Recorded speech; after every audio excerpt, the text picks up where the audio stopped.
This is Charter Local Edition coming to you from San Jose, California at the California Democratic Party Convention, and we are joined today by Luke Correa. You know him well. He was a member of the Orange County Board of Supervisors, the California State Assembly, the California State Senate.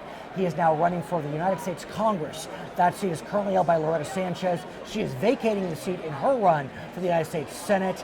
The seat is in central Orange County, California.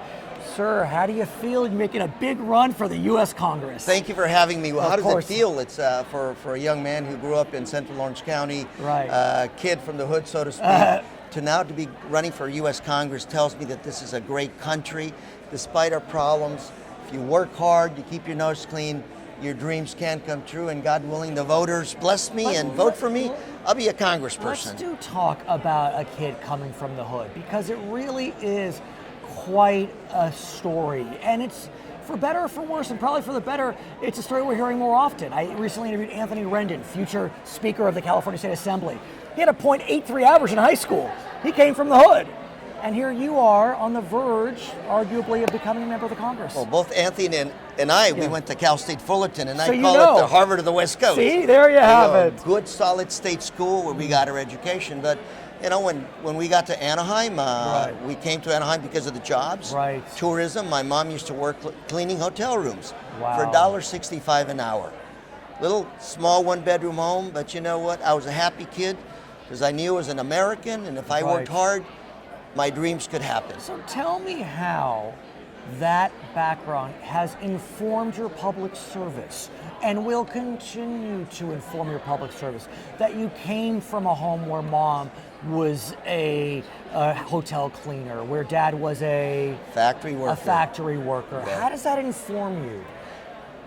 When you elect somebody, you elect a person that with a certain background, because you kind of know where they've been, and you kind of know and can predict how they're going to vote on issues. And to me, I want to vote to preserve those opportunities that I had 40 years ago. So kind of my policy is, let's go back to the future. Why is it that you pay so much for college?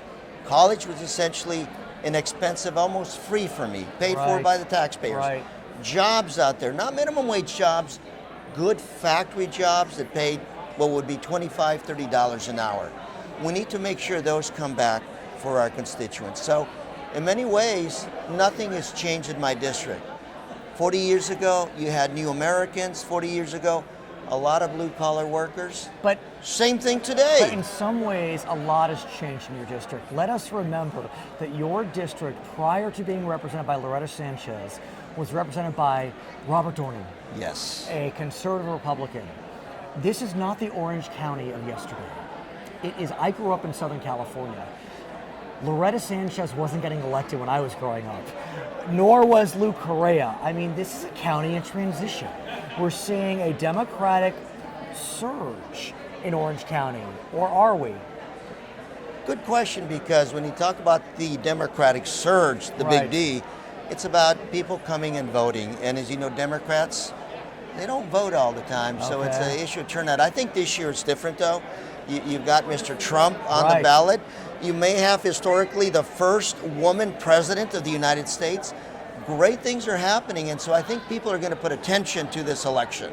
So let's talk about your potential trip to Washington, D.C. Should you be elected, anything could happen, but you will likely be in the minority party. You have been part of the state legislature in California where you are part of the majority party. How do you plan to be effective when you are part of a minority party, when there's a lot of division back in DC? I have a lot of endorsements. The one I'm most proud of is by a very progressive woman, Congresswoman Karen Bass. She's my congresswoman, by the way. I used to vote against her bills in the legislature in California.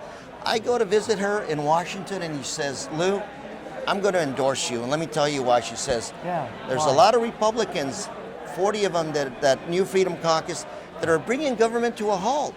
And she says, we have the equal number on the other side that would do the same on the Democratic side. And she says, I'm going to endorse you because we need people who can work with both sides and who can build bridges. And that's why I want you up here. And it's interesting you say that, because I have known you for a long time. And I'll say it, you've been known as a moderate Democrat, whatever What's that a may moderate? mean. A moderate is somebody who works with everybody. Let's get the job but, done. but I'm saying that in a sense that you have been known to be able to work with both sides of the aisle. So Karen Bass's endorsement, no doubt, one that makes you proud. Should you go to Washington, what committees would you hope to join? What would you like to specialize in? I have a lot of areas of interest, maybe commerce, one of them. I'm also interested in our country's defense. I think we're heading into a time where it's going to be dicey for Americans, and we have to make sure we're safe around the world and safe at home.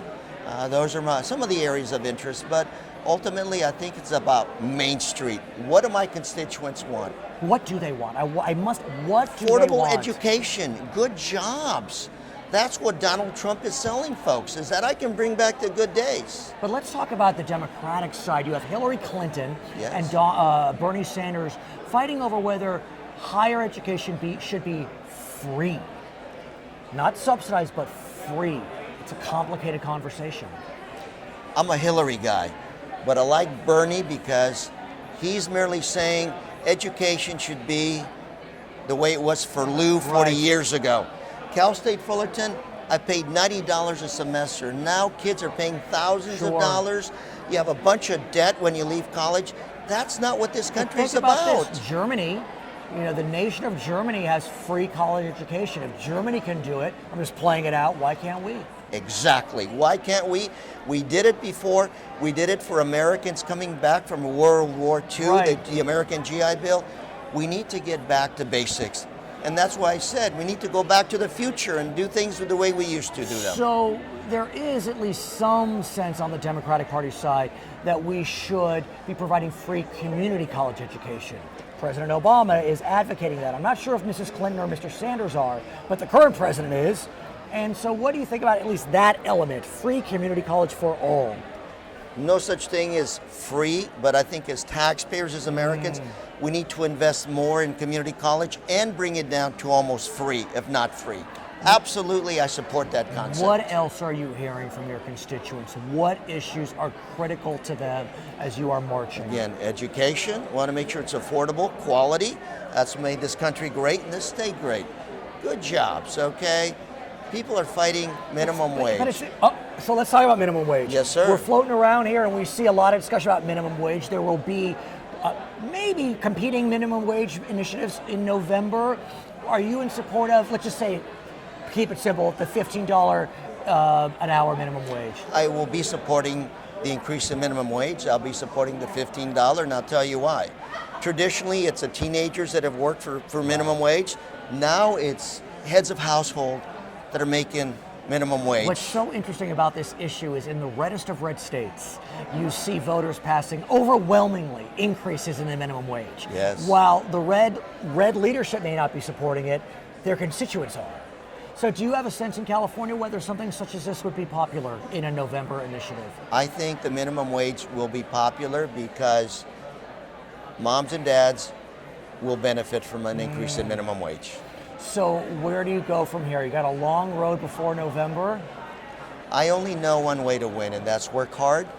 I've represented my area 16 years. I've been there over, I should say, 55 years. I grew up in my area. So I got mom, dads, people I went to high school with, elementary school, that remember me.